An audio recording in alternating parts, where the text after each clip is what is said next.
नमस्ते सदा वत्सले मातृभूमि। नमस्कार दोस्तों, कैसे हैं आप लोग। मैं हूं नागेंद्र प्रताप सिंह और आप देख रहे हैं मेरा यूट्यूब चैनल कानून फॉर ऑल। दोस्तों, हम अपने यूट्यूब चैनल के माध्यम से वकालत से संबंधित, विधि से संबंधित छोटी छोटी लेकिन मोटी बातों पर चर्चा और परिचर्चा करते हैं। आज का जो विषय वस्तु है वो है अरेस्ट और कस्टडी। दोस्तों, आप फिल्में तो जरूर देखते होंगे और अक्सर ही फिल्मों में आपने देखा होगा कि एक पुलिस ऑफिसर ये डायलॉग मारता हुआ पाया जाता है। वो जैसे ही उसकी एंट्री होती है वो कहता है, यू आर अंडर अरेस्ट। मित्रों, क्या आपने कभी सोचा है कि एक पुलिस ऑफिसर ऐसा क्यों कहता है। वो जब भी उसकी एंट्री होती है फिल्मों में या कहीं पे भी, तो हमेशा वो यही डायलॉग मारता है, यू आर अंडर अरेस्ट। वो कभी ये नहीं कहता you are under my custody. वो हमेशा सबसे पहले अरेस्ट की बात करता है। तो चलिए देखते हैं कि ये अरेस्ट, जिसे उर्दू भाषा में गिरफ्तारी कहते हैं, इसका अर्थ क्या होता है। अरेस्ट का मतलब क्या होता है। अरेस्ट का मतलब, अगर हम अरेस्ट की शब्दावली का अर्थ हम ढूंढना चाहें तो बहुत सारी ऐसे शब्दकोश हैं जिसमें हम अरेस्ट का अर्थ ढूंढ सकते हैं। जैसे कैम्ब्रिज डिक्शनरी है, आपकी ब्लैक्स लॉ डिक्शनरी है, फॉरलेक्स की लॉ डिक्शनरी है, और इसी के लिए मरियम वेबस्टर है जिसमें ये अरेस्ट शब्द का अर्थ दिया गया है। तो कैम्ब्रिज डिक्शनरी अरेस्ट शब्द का अर्थ क्या बताती है, चलिए देखते हैं। कैम्ब्रिज डिक्शनरी के अनुसार किसी को पकड़ने और किसी ऐसे स्थान पर ले जाने के लिए कानूनी अधिकार का उपयोग करने का कार्य जहां व्यक्ति पर अपराध का आरोप लगाया जा सकता है। यानी कि कैम्ब्रिज डिक्शनरी जो अर्थ बता रही है अरेस्ट का, उसमें 3 घटक महत्वपूर्ण है। पहला, किसी को पकड़ना, यानी कि किसी व्यक्ति की स्वतंत्रता को बाधित करना। दूसरा, उसको पकड़कर किसी स्थान पर ले जाने के लिए कानूनी अधिकार के तहत, यानी उस व्यक्ति को पकड़ने के लिए कानूनी अधिकार है, तभी आप उस व्यक्ति की स्वतंत्रता को बाधित कर रहे हैं, उसको पकड़ रहे हैं। और जहां व्यक्ति पर अपराध का आरोप लगाया जा सकता है, तो ऐसे स्थान पर ले जाना जहां व्यक्ति पर अपराध का आरोप लगाया जा सकता है। तो कैम्ब्रिज डिक्शनरी के अनुसार अरेस्ट का मतलब होता है किसी अपराध से संबंधित किसी व्यक्ति की स्वतंत्रता को बाधित करने की कानूनी अधिकार का उपयोग करते हुए उस व्यक्ति को उस स्थान पर ले जाना जहां पर उसके द्वारा किए गए अपराध का आरोप लगाया जा सकता है। ये पूरी प्रक्रिया अरेस्ट कहलाती है। इसी प्रकार मरियम वेबस्टर, यह डिक्शनरी क्या कहती है कि कानून के प्राधिकार द्वारा हिरासत में लेना या हिरासत में रखना। सिंपल सी बात ये बताती है कि किसी व्यक्ति की स्वतंत्रता को बाधित करके अपनी अभिरक्षा में रखना, अपनी कस्टडी में रखना। हिरासत मतलब कस्टडी या अभिरक्षा, अपनी अभिरक्षा में रखना कानून के अधिकार के तहत, यानी विधि द्वारा प्रदत्त अधिकार के अंतर्गत किसी व्यक्ति की स्वतंत्रता को बाधित करके उसे अपनी कस्टडी यानी अपनी अभिरक्षा में रखना, हिरासत में रखना। कॉलिंस डिक्शनरी क्या कहती है, किसी व्यक्ति को हिरासत में लेने का कार्य विशेष रूप से कानूनी अधिकार के तहत, यानी विधि द्वारा प्रदत्त अधिकारों के तहत किसी व्यक्ति की स्वतंत्रता को बाधित करके उसे अपनी कस्टडी में लेना, ये अरेस्ट कहलाता है। ब्लैक्स लॉ डिक्शनरी के अनुसार गिरफ्तारी का अर्थ है किसी कानूनी अधिकार द्वारा किसी व्यक्ति को उसकी स्वतंत्रता से वंचित करना या किसी आपराधिक आरोप या नागरिक मांग, आपराधिक आरोप या नागरिक मांग का जवाब लेने के लिए उसे पकड़ने या हिरासत में लेने के उद्देश्य से वास्तविक या कल्पित अधिकार के तहत किसी अन्य की हिरासत में लेना। यानी एक ऊपर की जितनी भी परिभाषाएं हैं इसमें पूरी तरह से विश्लेषित की गई हैं ब्लैक्स लॉ डिक्शनरी में। तो इसमें कानूनी अधिकार भी होता है, इसमें एक व्यक्ति की स्वतंत्रता को बाधित किया जाता है और उसे पकड़कर अपनी अभिरक्षा में रखा जाता है किसी कानूनी अधिकार के तहत। ठीक है। अब एक फॉरेक्स की भी लॉ डिक्शनरी है, तो फॉरेक्स लॉ डिक्शनरी के अनुसार अरेस्ट का क्या मतलब होता है? गिरफ्तारी का अर्थ है एक जब्ती या जबरन प्रतिरोध। एक जब्ती यानी सीजर और जबरन प्रतिरोध यानी फोर्सिबल रिस्ट्रेन, किसी व्यक्ति को उसकी स्वतंत्रता से वंचित करने की शक्ति का प्रयोग। किसी व्यक्ति को कानूनी अधिकार द्वारा हिरासत में लेना या रखना, विशेष रूप से एक आपराधिक आरोप के जवाब में। यानी कि एक आपराधिक कार्य, अगर किसी व्यक्ति पर संदेह है कि वो उसने कोई आपराधिक कार्य किया है या उचित कारण है ये मानने का कि उसने आपराधिक कार्य किया है, तो उसकी स्वतंत्रता को बाधित करते हुए उसे पकड़कर अपनी अभिरक्षा, अपने हिरासत में रखना किसी कानूनी अधिकार के तहत अरेस्ट कहलाता है। तो इससे दोस्तों एक बात तो स्पष्ट हो जाती है कि इसमें कानूनी अधिकार, अरेस्ट करने के लिए कानूनी अधिकार एक महत्वपूर्ण घटक होता है। और हर डिक्शनरी किसी व्यक्ति की स्वतंत्रता को बाधित करने की बात करती है। अरेस्ट का मतलब किसी की स्वतंत्रता को बाधित करना और उसे एक ऐसे स्थान पर कानूनी अधिकार के तहत ले जाना जहां पर उसके ऊपर आपराधिक कार्य करने का आरोप विरचित किया जा सकता है, लगाया जा सकता है, साबित किया जा सकता है। तो ये हो गया अरेस्ट की परिभाषा। अरेस्ट को ही 1988 क्रिमिनल लॉ जर्नल 1762 मद्रास उच्च न्यायालय ने एक मामले में, ये साइटेशन है, तो मद्रास उच्च न्यायालय ने एक मामले में गिरफ्तारी का अर्थ बताते हुए कहा था, गिरफ्तारी का अर्थ है किसी भी व्यक्ति की स्वतंत्रता का प्रतिरोध या अभाव। उपर्युक्त परिभाषाओं से स्पष्ट है कि गिरफ्तारी का सीधा और स्पष्ट अर्थ होता है विधिक अधिकार का उपयोग करते हुए किसी व्यक्ति के व्यक्तिगत स्वतंत्रता को बाधित करना। अतः मित्रों, जहां पर यह उल्लेख करना आवश्यक है कि विधिक अधिकारों के अंतर्गत किसी व्यक्ति के व्यक्तिगत स्वतंत्रता को बाधित करने का कार्य किसी ऐसे आपराधिक कार्य के संदर्भ में पूछताछ और जांच की प्रक्रिया को पूरा करने के लिए किया जाता है, जिस आपराधिक कार्य में उस व्यक्ति के सम्मिलित होने या किसी भी प्रकृति का सहयोग करने का संदेह या उचित कारण उपस्थित होता है। तो अरेस्ट के मुख्य घटक कौन कौन से होंगे? एक तो विधिक कानून के तहत अधिकार का प्रयोग किया जाता है। दूसरा, उस अधिकार का प्रयोग करते हुए किसी व्यक्ति की व्यक्तिगत स्वतंत्रता को बाधित किया जाता है, उसे अभिरक्षा में ले लिया जाता है, कस्टडी में ले लिया जाता है। और तीसरा, उसे ऐसी जगह पर ले जाया जाता है जहां पर उसके द्वारा किए गए अपराध का आरोप उसके ऊपर लगाया जाए और प्रमाणित किया जाए। तो इन मुख्य घटकों से अरेस्ट की परिभाषा और उसका अर्थ समझ में आ जाता है। अब आते हैं कस्टडी। कस्टडी क्या होती है? अभिरक्षा क्या होती है? तो मित्रों, कस्टडी की भी परिभाषाएं दी गई हैं। इन्हें डिक्शनरीज जो शब्दकोश दिए गए हैं इनमें कस्टडी को भी परिभाषित किया गया है। लेकिन कस्टडी की एक परिभाषा भारतीय साक्ष्य अधिनियम की धारा 27 के अंतर्गत भी दी गई है, तो हम उस पर भी आएंगे। पहले देखते हैं कि कस्टडी क्या होती है।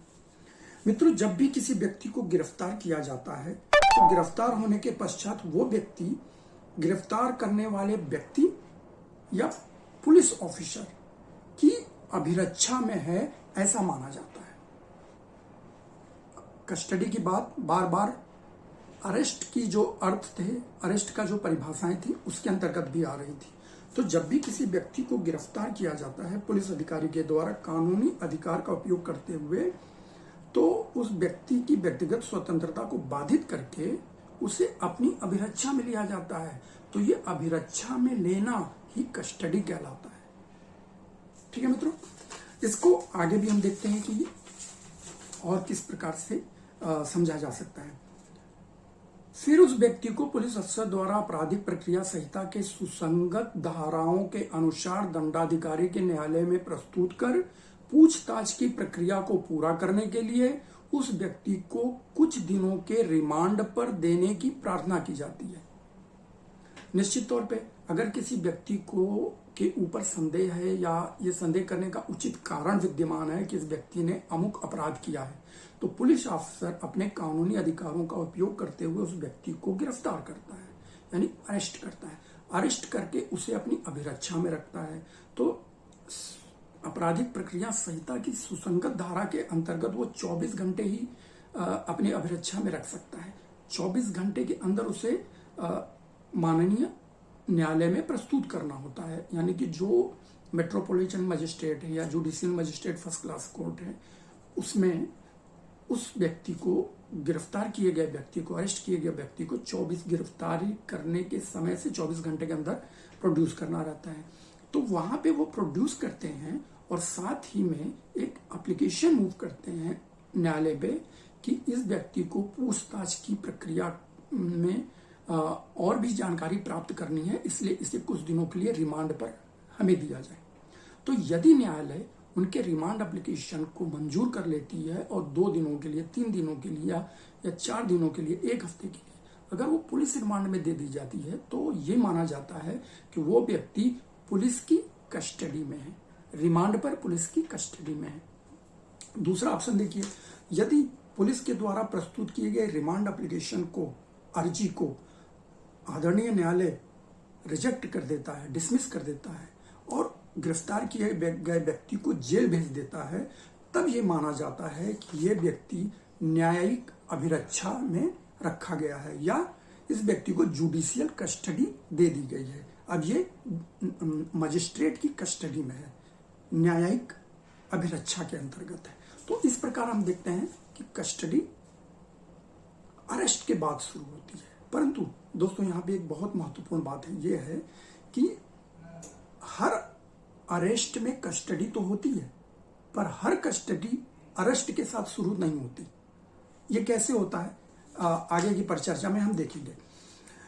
तो एक केस हुआ था छोटे लाल बनाम उत्तर प्रदेश राज्य, AIR 1978, सुप्रीम कोर्ट 1390 और दूसरा साइटेशन है 1978 क्रिमिनल लॉ जर्नल 1411 1979 1 SCC 131, जिसमें सुप्रीम कोर्ट ने एक विचार प्रकट किया कि धारा 27 में, देखिए यहाँ पे धारा 27 आ गई, धारा 27 में भारतीय साक्ष्य अधिनियम की धारा 27 में हिरासत शब्द का अर्थ औपचारिक हिरासत नहीं है।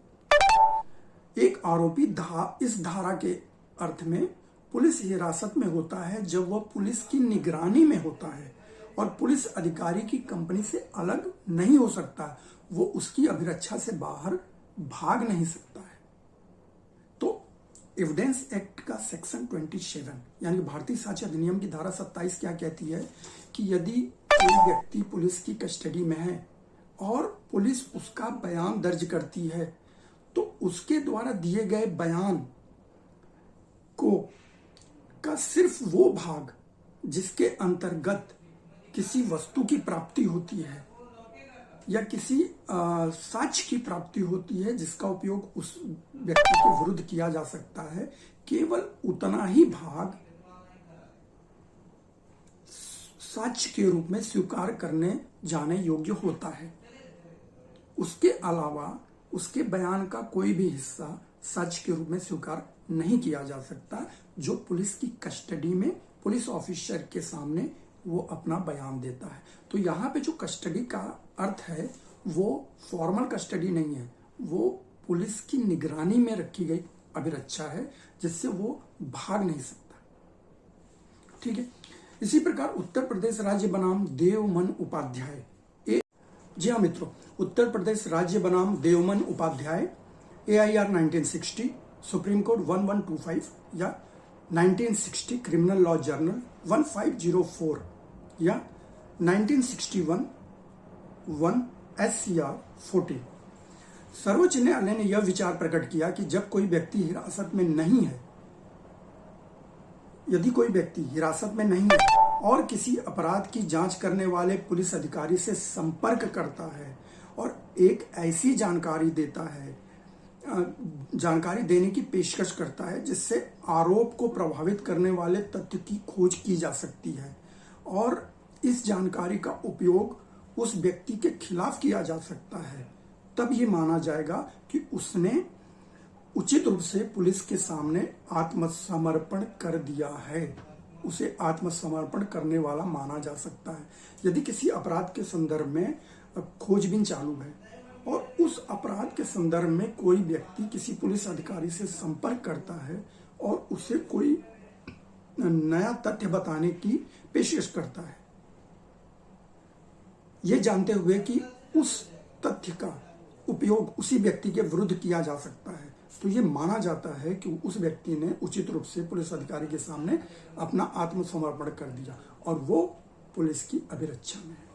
इसी तरह एक व्यक्ति जो सीधे तौर पर किसी पुलिस अधिकारी को मौखिक सूचना देता है जिसे उसके खिलाफ सबूत के रूप में इस्तेमाल किया जा सकता है, तो भारतीय साक्ष्य अधिनियम की धारा 27 के अर्थ के तहत उसने खुद को पुलिस अधिकारी की हिरासत में प्रस्तुत किया है, ऐसा माना जा सकता है। इसी तरह दोस्तों एक और मामला है ईडी बनाम दीपक महाजन, 1994 AIR 1775, 1994 SCR 1445। इसमें सर्वोच्च न्यायालय ने स्पष्ट रूप से कहा है कि इस बात पर जोर देने की आवश्यकता नहीं है कि किसी व्यक्ति की गिरफ्तारी उसके हिरासत में लेने के लिए एक पूर्व शर्त है। इसे दूसरे तरीके से भी कहा जा सकता है कि मजिस्ट्रेट द्वारा संबंधित व्यक्ति की उपस्थिति या आत्मसमर्पण पर गिरफ्तारी के बाद व्यक्ति को न्यायिक हिरासत में ले लिया जाता है।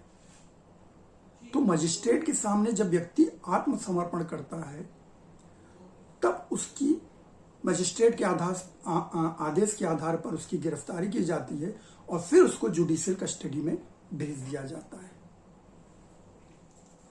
इस स्तर पर यह ध्यान देना उचित होगा कि हर गिरफ्तारी में हिरासत होती है, परंतु हर हिरासत में गिरफ्तारी नहीं होती।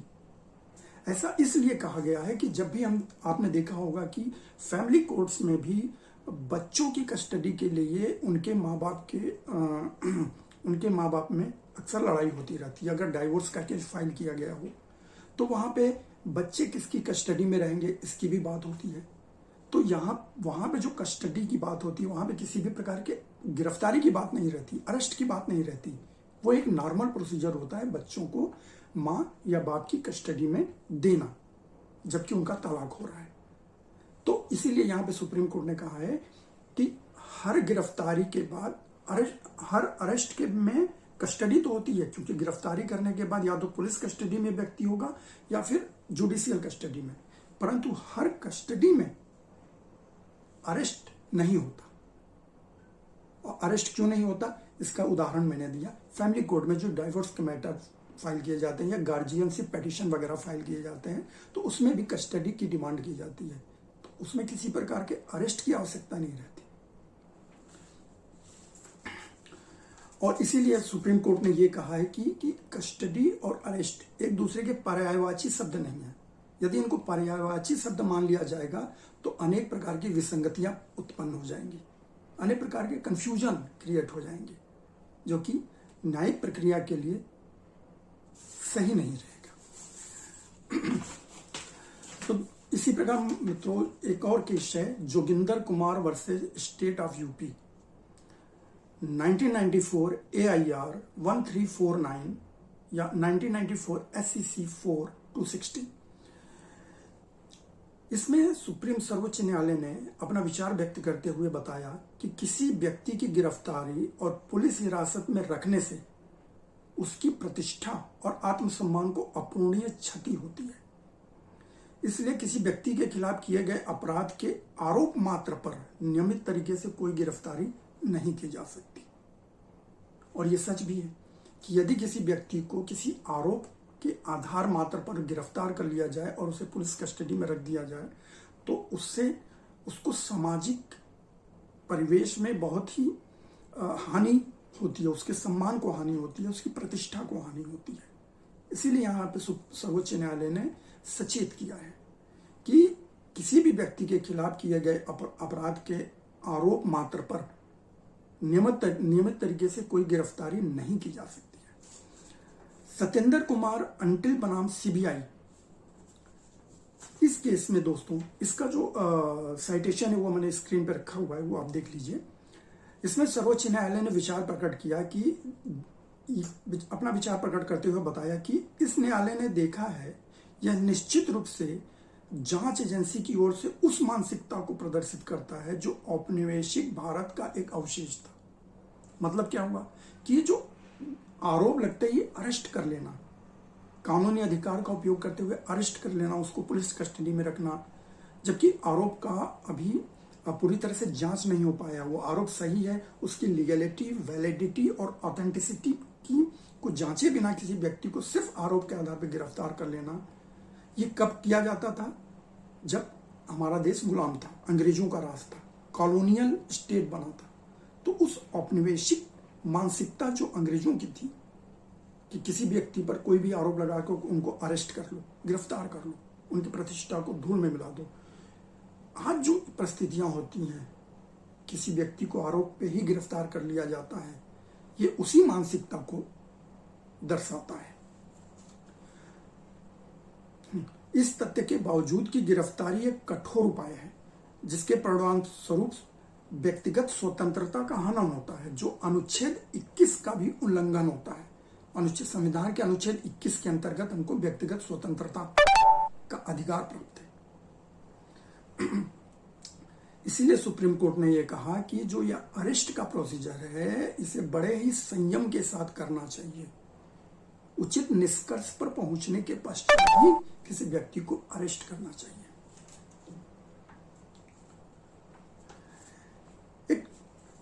इसमें मित्रों आपको बताते चले कि प्रिजम्पशन ऑफ इनोसेंस, अरेस्ट किसी व्यक्ति को अरेस्ट करने, गिरफ्तार करने से पहले प्रिजम्पशन ऑफ इनोसेंस की जो अवधारणा है, जिसे हम निर्दोषता की धारणा कहते हैं, इसका उपयोग अवश्य करना चाहिए, क्योंकि निर्दोषता की धारणा को दुनिया भर में स्वीकार किया गया है।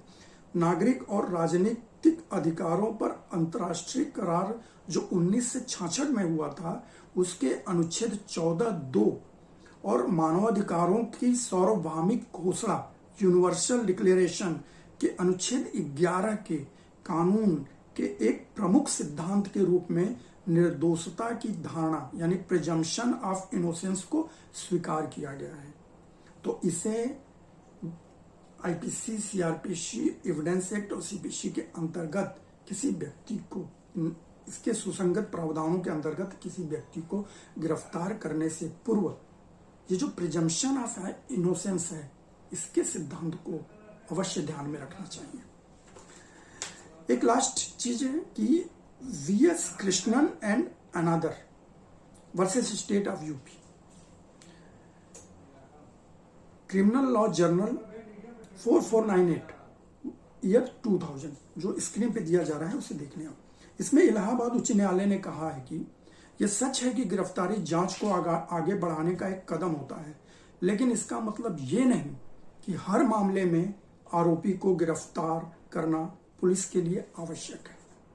और शायद इसीलिए पुलिस किसी भी व्यक्ति को गिरफ्तार करने से पूर्व काट छांट विच्छेदन करती है आरोपों का, जो आरोप लगाए जाते हैं। तो मित्रों, यहाँ पे हमने देखा कि हर अरेस्ट में कस्टडी तो होती है, लेकिन प्रत्येक कस्टडी के लिए अरेस्ट की आवश्यकता नहीं पड़ती। इसलिए अरेस्ट और कस्टडी को एक दूसरे का पर्यायवाची नहीं मानना चाहिए, जो कि सर्वोच्च न्यायालय ने भी स्थापित किया हुआ है। तो इस वीडियो में इतना ही। अगले वीडियो में हम एक नए सब्जेक्ट के साथ आपके सामने उपस्थित होंगे और चर्चा और परिचर्चा करेंगे। तब तक के लिए खुश रहिए। जय हिंद, वंदे मातरम।